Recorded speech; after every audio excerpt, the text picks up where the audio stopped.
If you want a little insight about how my life is going right now, not only is my bed currently not made, but also I wrote my notes upside down and backwards. So that's giving you a little sneak peek on how the life of David Shire is going. But anyway, that's not what we're here about tonight. Tonight we're here to recap another episode of Big Brother, episode number 6, the Wednesday night episode where the power of veto was played.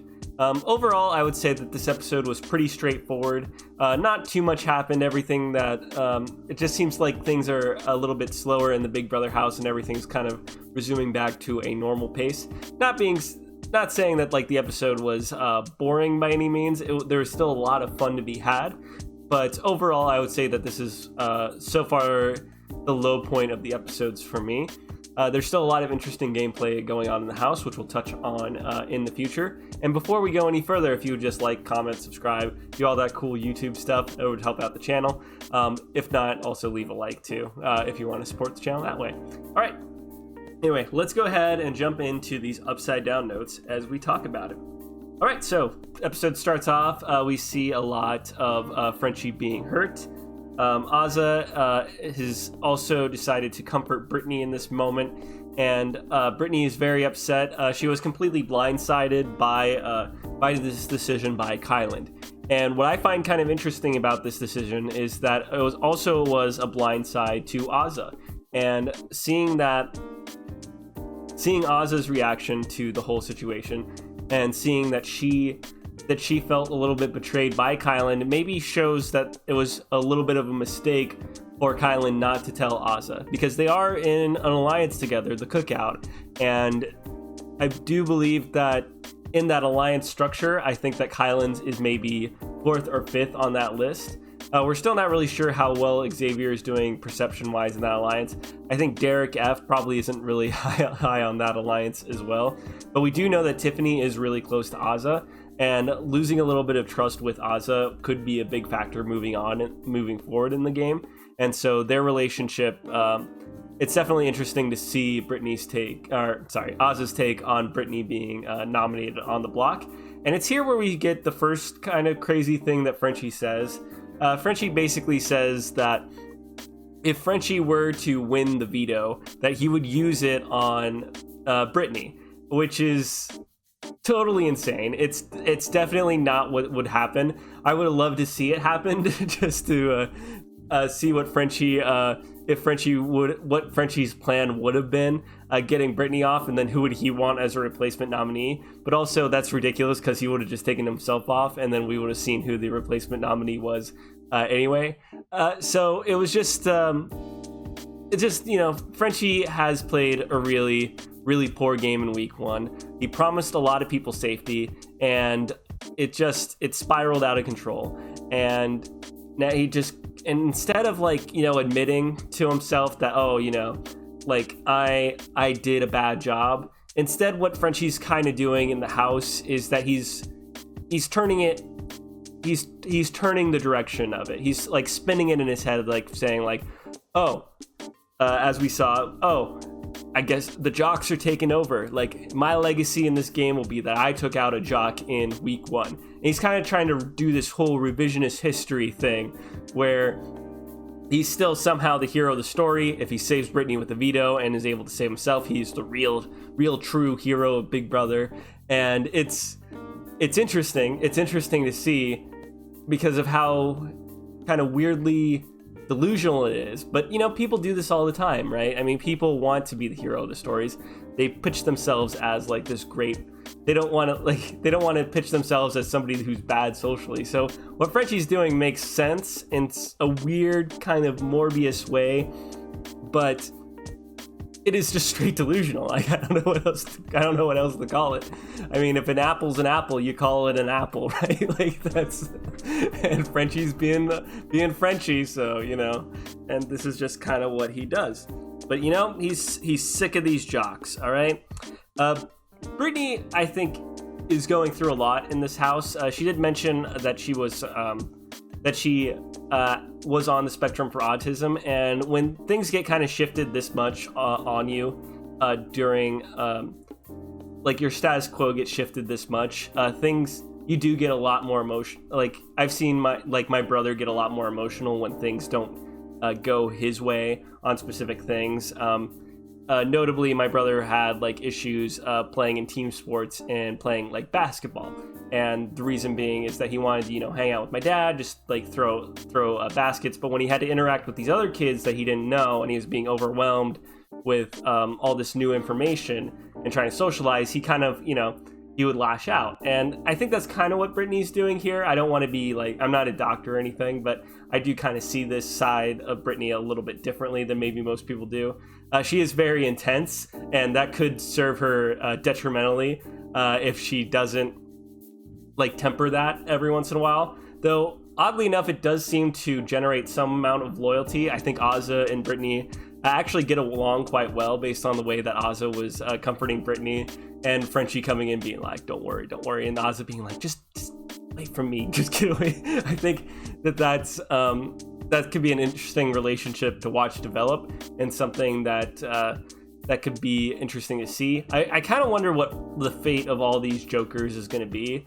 Ozza and Brittany and Derrick F seem to have been a little bit closer to Frenchie than we originally thought, and so seeing how far their games will go, like, will this thing of Frenchie being like this really crazy leader and then getting kicked out week 2, will that really force them back together?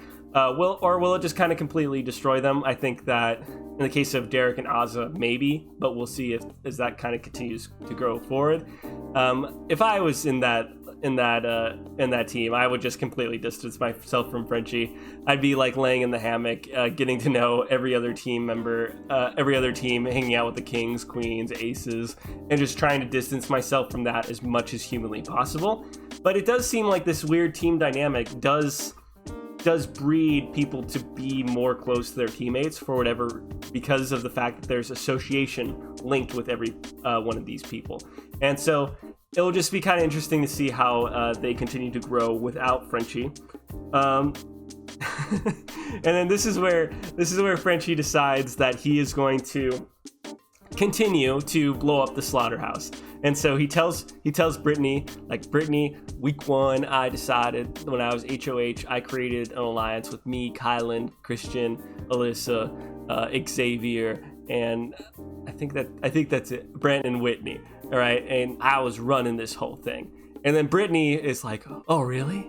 He's like, yeah. He's like, well, then why are you on the block then? He's like, I don't know. And the answer, of course, is because Frenchie was erratic, sporadic, and any kind of addict that you can think of during his HOH reign. But I found this moment to be really cute and kind of funny. He continues to blow up the house, though, going to Claire and Tiffany. Claire and Tiffany, their reaction was actually a bit interesting because the way they reacted was a little bit different. Like, they basically said that whereas Ozza, Brittany, and Derrick F were very much like, okay, we believe Frenchie. Like, even though Ozza's case, she said that Frenchie might be crazy, like a broken clock to strike 12 twice. I think that's how they said it. I don't remember. So they are a little bit more trusting of Frenchie and his information. However, Claire and Tiffany, the way they approach it, which I thought was kind of funny, was that Claire basically outlined it where she was like, well, Frenchie made an alliance with us called the French Kisses, and we all laughed and said it was fake, and we're pretty sure that's pretty much what the slaughterhouse has done. And to be fair to Claire, yeah, that's kind of what happened, right? The slaughterhouse is really no longer a thing. Brent jumped ship as soon as humanly possible when he realized that the tide was turning against Frenchie. The only person that really, from the slaughterhouse, has stayed with Frenchie is Derrick F or Big D. He's the only person that really has stuck through Frenchie thick and thin. Maybe due to the final 2 deal, maybe due to the fact that Big D seems to have a crush on Frenchie. Oh, it could be either or. And so I just thought that was an interesting approach, because if somebody approached me with that kind of information that even if they were as erratic as Frenchie, I think I would have been more on the Ozza side. Whereas, like, yes, like Claire, I would have assumed that maybe things are really breaking apart and hope that things are really breaking apart. But I would keep those people in mind. Like, those people did create an alliance with Frenchie and did agree to working together with Frenchie. And that's still a scary thing to kind of keep in the back of my head. And that's what I would be thinking if I was in Claire or Tiffany's spot. Tiffany just kind of seems to think that Frenchie has lost it and he's just making up more stuff, which is maybe not a great look for Tiffany this episode, and not a lot of Tiffany featured in this episode. But overall, I mean, Tiffany gets what she wants. So, and we'll continue on from there. All right, other thing that happened, I would just say this is a thing that happened.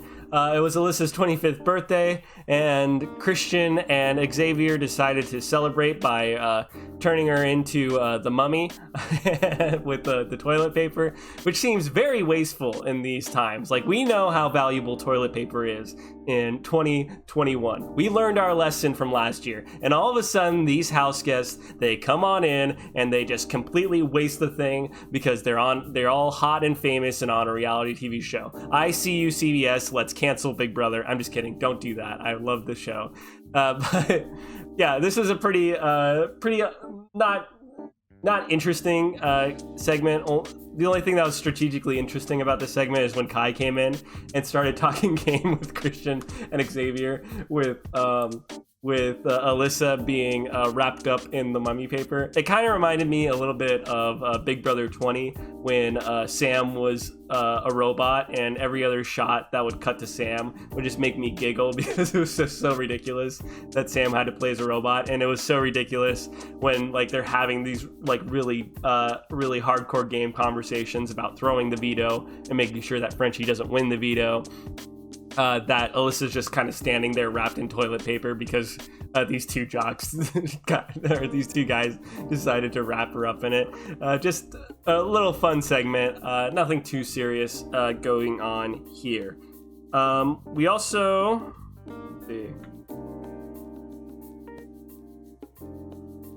saw a little bit, I don't remember where I put this on my notes, but we did see a little bit of Brent and Hannah being in the hammock, cuddling a little bit. It seemed like Big Brother was focusing on these character scenes a little bit, and it was a cute enough segment. Kind of weird, though, that they're pairing Brent and Hannah like this.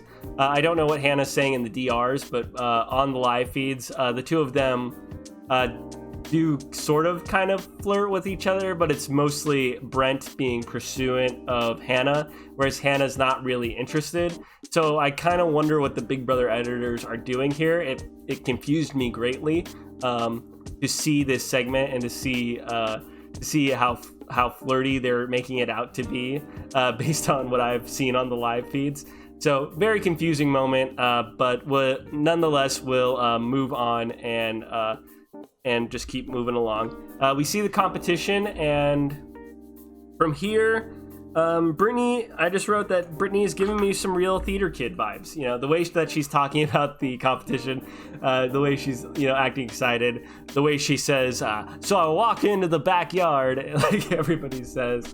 I don't know why I said it with an accent. I'm just, Frenchie's just on my mind at all times. So it slipped in. I'm sorry.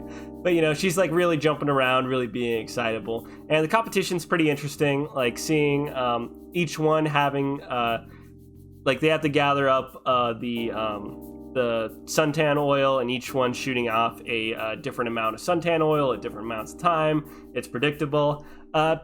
It's an all right competition, nothing to write home about. Ultimately, the only real notes I have for this competition was there's a shot of Kyland using his chest as a backboard, and the way the Big Brother editors edited it made Kyland look like I don't know, it made Kyland look ridiculous. And then it kind of made me rethink whether or not I ever wanted to be on this show, because even Kyland, who is like this, this beefcake who, you know, has muscles on muscles. Like, look, I don't have these muscles. Like, I'm a total dork, and I know that if I ever get on the show, I'm going to be edited as a total dork. So to see Kyland, who's like, you know, a fit man, be edited this way made me a little concerned about what my chances were of the editing. Also, seeing the whole like Brittany Fall thing was just like so Big Brother, but still I was like not here for it. I was just like, I get it, like she fell, haha, you know, kind of deal. Wasn't really here for it. The one thing that was kind of funny was seeing Frenchie like do his best reenactment of week 1, where he's just kind of running around, slipping and sliding, being like really intense without a real plan of how to do anything, but also showing like momentary lapses of genius, like the fact that he was able to point out that the SPF numbers corresponded with how much suntan oil was coming out was actually pretty smart by him. But ultimately, doesn't matter because crown him with many crowns. Derrick X wins the power of veto once again, and basically at this point the episode's over. Derrick was the target of Frenchie last week. Kyland was saved by Derrick last week. If you didn't know what Derrick X was gonna do with the veto, what are you doing? What are you like? Like, are you watching the same show as everybody else? You know, Derrick just ultimately decides not to use the veto on Frenchie, though Frenchie does come up with a pretty interesting pitch to Kyland and Derrick, which we will go into in a bit. But before we get into that, Frenchie's feeling really sad. He's feeling really down. He realizes that he has nothing left of this game, and he's crying to the cameras in the DR. And I do feel a little bit of sympathy for Frenchie in this moment. Everything that happened to him this week was a direct cause of the messiness that he created himself the previous week. But I mean, Frenchie's a big fan of the show. He's been a big fan for years. Like Frenchie, I have now a notebook of things I would do differently if I was on the show. A lot of them have to do with Frenchie, but you know, like, I have a little bit of kinship with Frenchie, and I just kind of realized as I was watching Frenchie's complete and utter demise that Frenchie is like worst case scenario if I were to ever get on the show. That I would get on the show, I would have a complete power trip, and by week 2 people are voting me out, if not by week 1. So that's kind of my overall thoughts of Frenchie in his moment of sadness. We also see Derrick F give a really compelling like speech to Frenchie to say, keep on fighting, get off the mat, yada yada yada. And Frenchie gives us this amazing little quote where he says, hey man, you never know, I still got a whole lot of game left.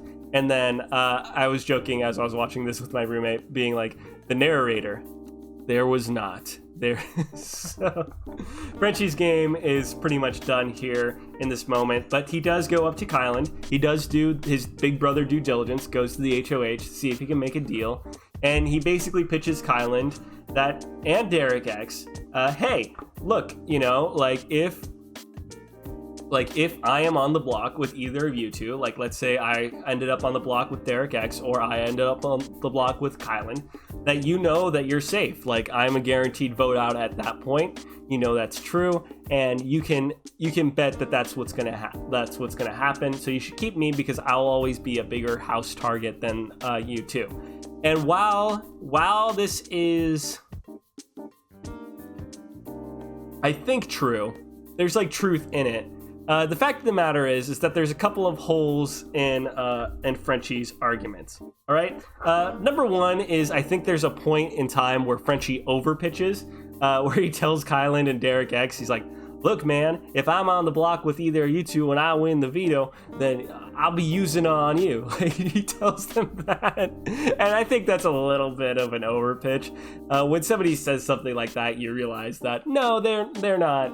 Okay, they're just saying whatever they need to say, right? It's not like a real pitch from Frenchie. And also, number two is that Frenchie could just go, if Frenchie was on the block with Kyland or was on the block with Derrick X, he would campaign hard and would tell whoever was HOH that week that, hey, keep me over Derrick X, because you know what? If I was on the block with you, then I would be going home instead of Derrick X. So that's a little bit of failed logic there as well. And also, just Frenchie has proven to be such an erratic player. He has pissed off so many people that if Derrick X and Kyland were to take Frenchie off the block at this point in the game, the entire house would have hated Derrick X and Frenchie. And as funny as it would have been to see Kyland be like, man, I trust Derrick X 100%. He's going to do whatever I say. And then for Derrick X to be like, I'm using the power veto on Frenchie, just to live in that little hypothetical world for like 2 seconds. As funny as that would have been, ultimately it would have been the wrong move. Derrick X would have been public enemy number 1 at that point, and Frenchie might be nominated next to Derrick X, but I think more people would have gotten rid of Derrick X at that point in this weird hypothetical situation I'm pitching. So overall, needless to say, Derrick X makes the correct move. He does not use the power of veto on Brittany and Frenchie. This also saves Kyland from having to nominate somebody else. Kyland, being Derrick X's friend, doesn't want any more blood on his hands. And overall, this is a pretty straightforward week, but it does feel like the conclusion to the Frenchie story. Frenchie played an entire season of Big Brother within 2 weeks. It was fun, it was crazy, I had a good time, but goodbye, Frenchie. You are French toast, right?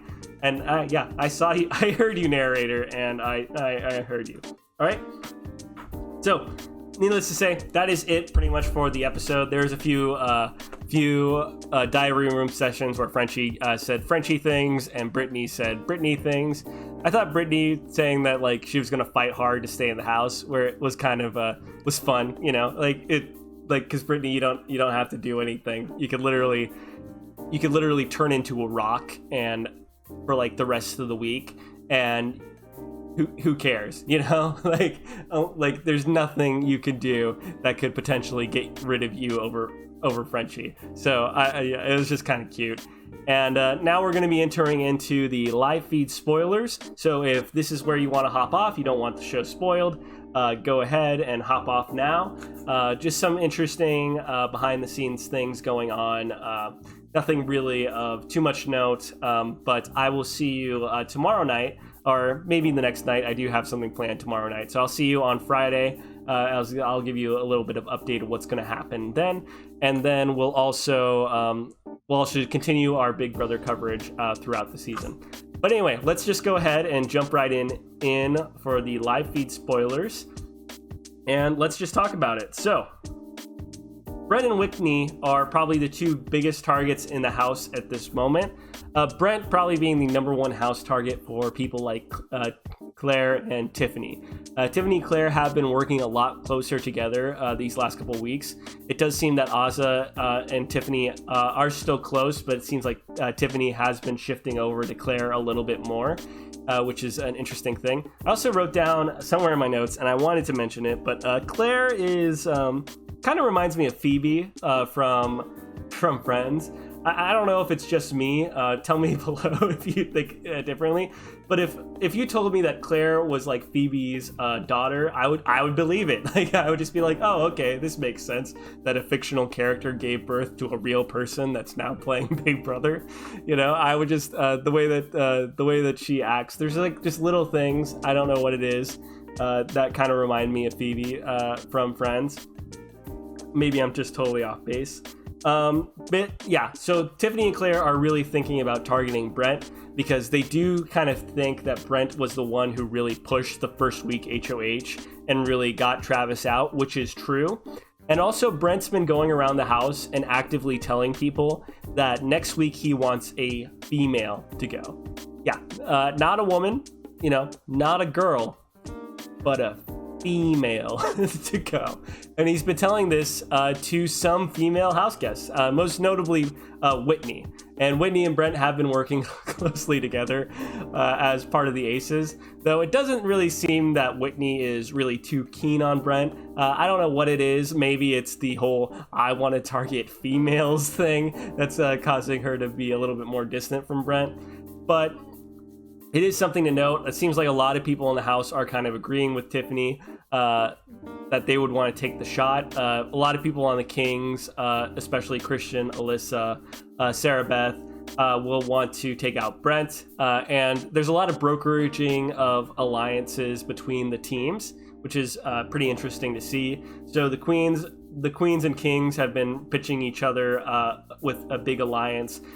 With Derrick X being their ace in the hole, as we talked about before in previous chapters. The Kings did recently make a deal with the aces though, and so now if the Kings do go after Brent, one of them is going to have to seriously betray Brent because they made a deal with him. Most likely probably Sarah Beth, because Christian and Alyssa don't really want to take that shot.